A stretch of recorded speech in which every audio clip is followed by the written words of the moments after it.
ஆந்திர மாநிலம் ஸ்ரீகாகுளத்தின் காசிபுகாவில் கூட்ட நெரிசலில் சிக்கி பலர் உயிரிழந்துள்ளனர். 10 பேர் உயிரிழந்துள்ளதாகவும் பலர் படுகாயமடைந்துள்ளதாகவும் தகவல் வெளியாகியுள்ளது. உயிரிழந்தவர்களில் பலர் பெண்கள் என்பது குறிப்பிடத்தக்கது. மேலும் இறப்பு எண்ணிக்கை மேலும் அதிகரிக்கக்கூடும் என்ற தகவல்கள் வெளியாகியுள்ளது. அவசர சேவைகளும் காவல்துறையினரும் காயமடைந்தவர்களை உள்ளூர் மருத்துவமனைகளுக்கு மாற்றியமைத்து நிவாரணப் பணிகளை தொடங்கியுள்ளனர். சிலர் மயங்கிய நிலையில் கிடந்ததாக நேரில் பார்த்தவர்கள் தெரிவித்துள்ளனர்.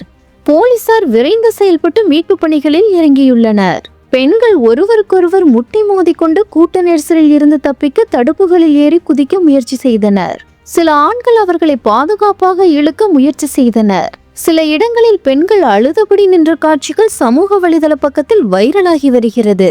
இச்சம்பவத்தில் பாதிக்கப்பட்டவர்களில் பெரும்பாலானோர் பெண்கள் என்பது தெரிய வந்துள்ளது.